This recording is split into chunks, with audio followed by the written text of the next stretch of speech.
As we were taking a look at Exodus 3 and verse 5, when Moses was told as he came to the foot of the mountain to take the shoes off of his feet because the ground on which he stands is holy. We took a look this morning at shoes that needed to be removed as we come into the presence of God Almighty. And in coming into His presence, we notice that secularism are shoes that need to be removed.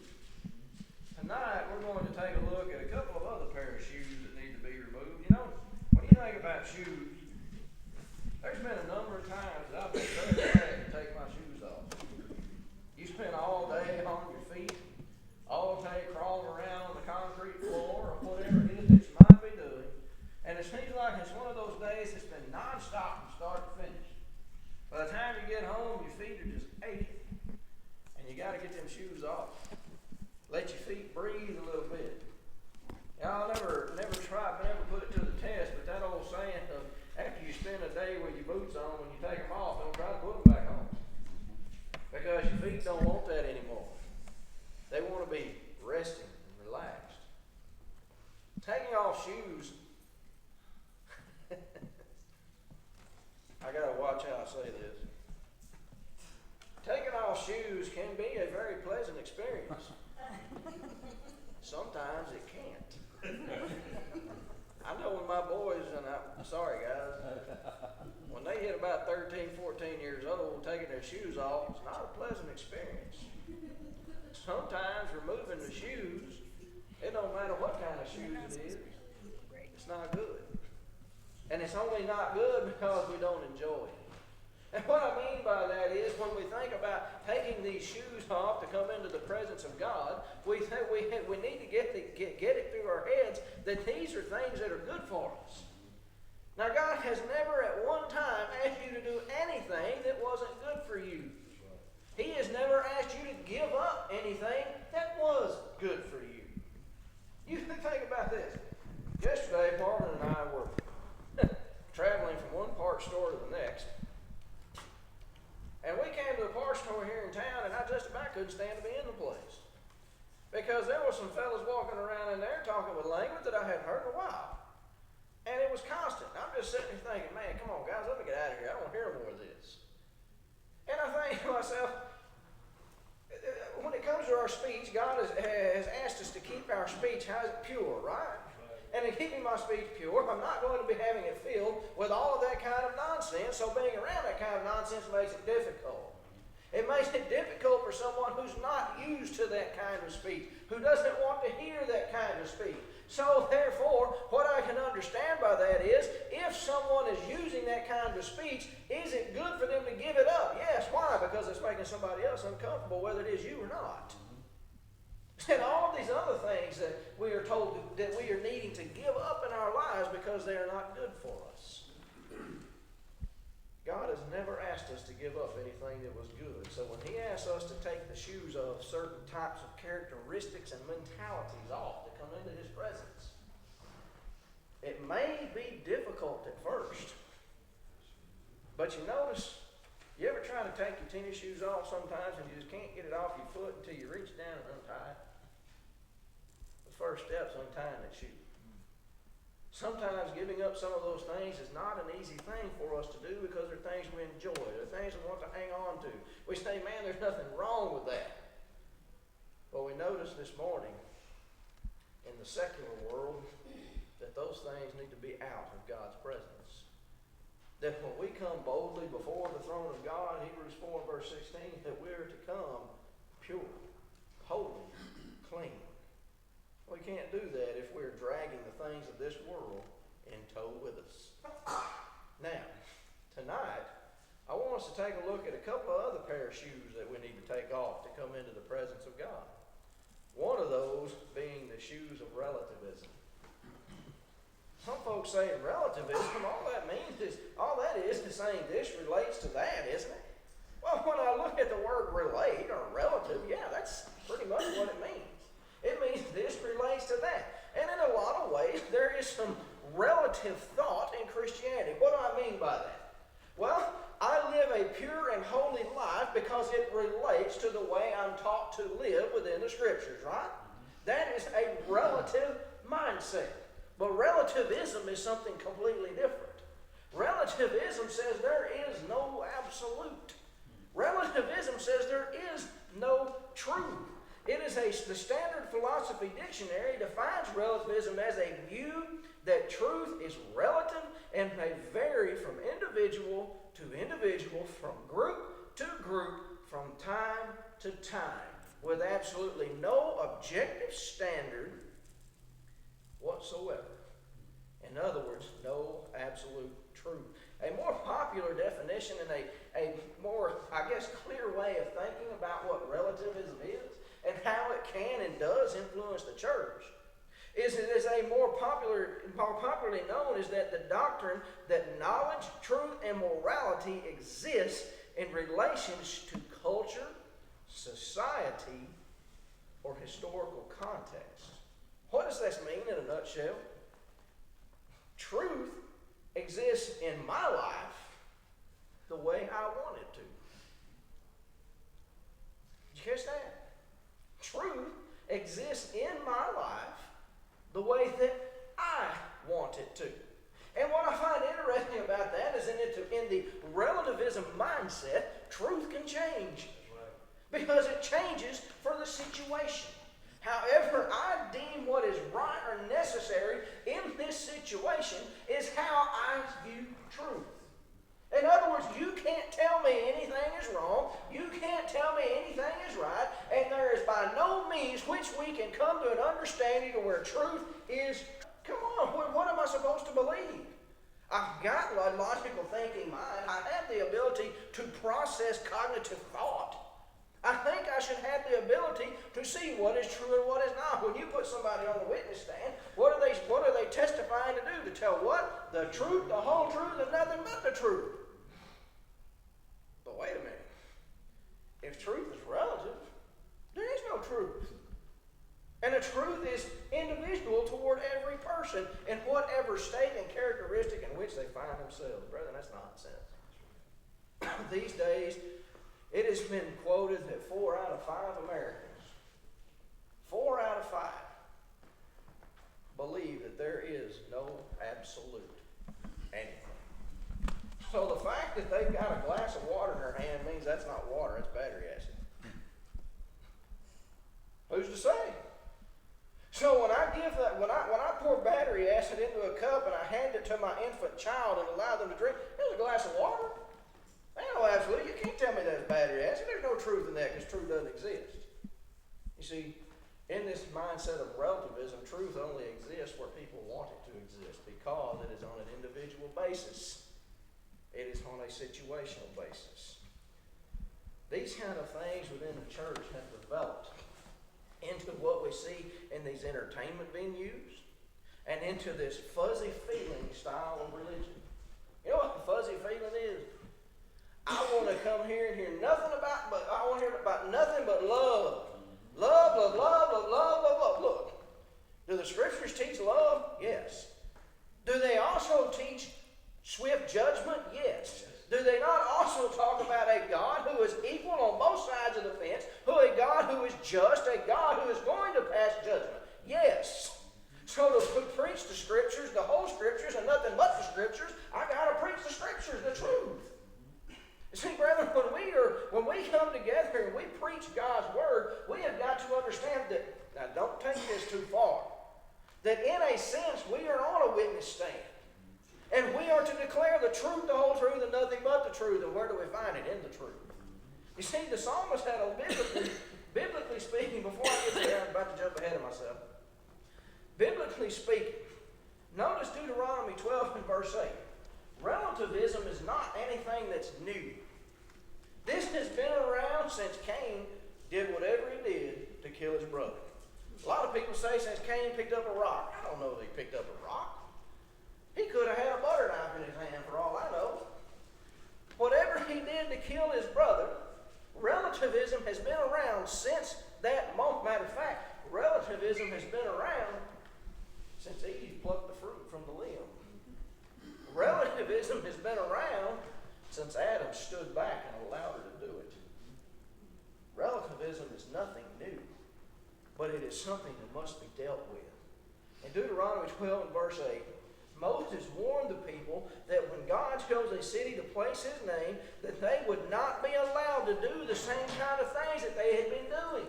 And what do we notice here in verse 8? He says, you shall not do as we were doing here today, every man doing whatever is relative, right in his own eyes. Whatever relativism mindset these folks had. What was it? Whatever's right to me. What's right for you may be okay. That's okay. Because it doesn't matter. What's right for you is right in your eyes. What's right for me is right in mine. The people continue to live by this principle of selfishness, this principle of inward looking during the period of the judges as well. You notice in Judges 17 and 6, in those days, there was no king in Israel, and everyone did what? What was right in his own eyes. Had anything changed? Well, there's a lot of time that passed between the recording of Deuteronomy 12:8 and what we find in the period of the Judges. If you notice in Judges 21 and 25, it was the same concept. In those days, there was no king in Israel. Everyone did what was right in his own eyes. Relativism. What was right in their own eyes is what was true to that individual. There's no absolute because truth is individual. Of course, the problem with men choosing what is right and wrong in their own eyes, Solomon noted it. In Proverbs 16, in the second verse, he said, all the ways of man are pure in his own eyes, but the Lord, he weighs the spirit. Wait a minute. I'm seeing something different between the way men live, the way men chose to live, and the way men should live. If you'll notice in the 21st proverb, in the second verse as well, that every way of a man is right in his own eyes. Have you ever heard that old saying? Well, I tell you what, let me preface that with this. When you are looking at getting a job done, and there are 5 or 6 individuals which are focusing on getting that job done, you wind up with 5 or 6 opinions and 5 or 6 points of view of how to get that job done.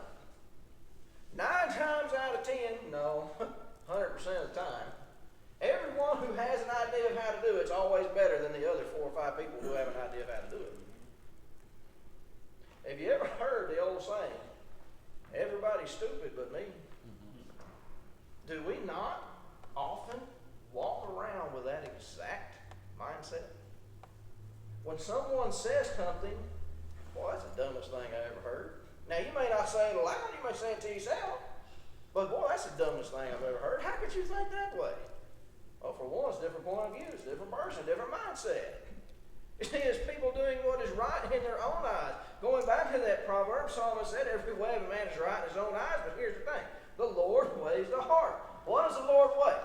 Proverbs 16, Proverbs 21, both in verse 2, what does the Lord weigh? He weighs the spirit, he weighs the heart. What does he do? He weighs you. He weighs you. He puts you on the balance scale. And you got to see which way the balance tips. Because with you between yourself and God, if the balance is tipping toward your side, you better start taking some shoes off. Because something's got you too heavy. Now, is it a too heavy relativism? What do the scriptures say about truth? You know, this mindset that people doing what was right in their own eyes, this is also something Jeremiah rebuked, that God rebuked that Jeremiah recorded. In Jeremiah 16, the 12th verse, the text declares, you have done worse than your fathers, for behold, each one follows the dictates of his own, look at this, evil heart. God says so much so that no one listens to me. Where do I find truth? Where do I find truth? Well, as I'm looking for truth, I noticed that the psalmist had a lot to say about truth. If you were to do a search of the word of truth in the scriptures, you would find that there are 210 occurrences from Genesis to Revelation of the word truth. Now, I became curious as I was looking into this, and I began reading through some of the Psalms. Now, I want you to go to the Psalms with me, and I want you to follow along and see where we're going. I know I have a hard time with this, but I'm going to try to give you time to get there before we read it. So if you'll turn to the Psalms and notice the 15th Psalm. The 15th Psalm. We're going to notice about 13 different points of view. And folks, this is not all of the verses, passages within the Psalms that talk about truth. A number of them repeat the same concepts of which we're going to look at now. As you're turning to the 15th Psalm in the second verse, I want us to notice together that it is a place to walk, that truth is a place to walk. He who walks uprightly and works righteousness and speaks the truth in his heart. Notice the heart's going to be weighed, remember? Remember Proverbs 21 and verse 2, the heart is going to be weighed. What's it going to be weighed against? Truth. Notice in the 25th Psalm. In the 25th Psalm. As you're turning there, consider this. Truth is a leader, and the truth is a leader which I should follow. You know, we used to play that old game, Follow the Leader, didn't we? And the idea behind Follow the Leader was do everything the leader was doing. If he was walking, balancing himself on a thin wall, we're supposed to do the same. If he was doing jumping jacks, cartwheels, somersaults, whatever he's doing, we were supposed to do the same thing. That was the idea of follow the leader. So if I'm going to follow the absolute true leader, what am I going to follow? Notice in the 25th Psalm, in the 5th verse, lead me in your truth and teach me, for you are the God of my salvation. On you I wait all the day. What is truth? Truth is a leader. Truth is the direction that I need to follow. In the 25th Psalm, notice verse 10. That truth is full of mercy and it is a path of mercy. All the paths of the Lord are mercy and truth to such as keep his covenant and his testimonies. Who is it truth for? For those who learn it, live it, love it, accept it. There in the Psalms, in the 31st, Psalm 31, I come to the realization about truth, that truth is a place of redemption. Truth is a place of redemption. 31 and verse 5, into your hand, the psalmist declares, I commit my spirit. You have redeemed me, O Lord God of truth. Brother, the psalmist has a lot to say about what is and is not truth. Go moving forward in Psalm 40 in the verses 10 and 11, I see that it is a perseverance. It is a declaration of the ability to continue on and continue to press forward. I have not hidden your righteousness within my heart. I have declared your faithfulness and your salvation. I have not concealed your loving kindness and your truth from the great assembly. Do not withhold your tender mercies from me, O Lord. Let your loving kindness and your truth continually preserve me. Going forward to the 43rd Psalm. And in conjunction with Psalm 119 and 105. Somebody can quote Psalm 119 and 105. Who can quote it? Thy word is a lamp unto my feet and a light unto my path. What is truth? Well, I must look at this relationship. In 43 and verse 3, I see that it is a guiding light. Oh, send out your light and your truth. Look, they are in conjunction together. Let them lead me. Let them bring me into your holy hill, into your tabernacle. What do I see by truth? That in the leadership of truth, that truth lights the way. It shows me where to find. I find it so interesting when you go out at night and the moon is not shining and you're not in town with all the city lights and everything is pitch black dark. You can raise your hand up and you're doing good to be able to see it in front of you. That if you carry that flashlight out with you and you turn it on and you see that beam lighting the way, showing the path. When I was on the fire department, we used to carry these very, very intensely bright flashlights with us. We would clip them onto our coats because they had that little 90-degree light on them. Now, those things had two purposes. One, so that if we got lost and fell out with that light on, someone would be able to find us. Two, when you walk into a structure which is currently burning and on fire, folks, I'm going to tell you something. When we put that mask on our face, there was about that much clearance between your face and that mask. You could slap yourself in the face and never see your hand. That's how dark it was. But you reach over there and turn that light on, and all of a sudden there is an illuminated bright trail for you to follow. As long as the room wasn't full of smoke reflecting it back at you, you could see beautifully. What does that light do? It leads me. It shows me the way home. That word of truth, that guiding light, shows me the way home. In the 57th Psalm, I see that it is a far-reaching. I see that truth is very far-reaching. It reaches further than anything that I can imagine. In the 57th Psalm, in the 10th verse, the psalmist declares, "For your mercy reaches unto the heavens." Now notice, your truth reaches under the cloud. Which one of us can reach up and grab the clouds and pull them down? Yet the truth of God, the absolute truth, the opposite of relativism altogether, reaches as high as the imagination can muster. In the 60th Psalm, I noticed that truth is a banner of proclamation. It is a banner of proclamation. Psalm 60 and verse 4, "You have given a banner to those who fear you." And what does that banner do? It's displayed because of the truth. Brother, when you pull up to a restaurant that has an enormous banner outside, and on that banner it's got, oh boy, we're going home now. On that banner it's got chicken fried steak dinner, $5.99.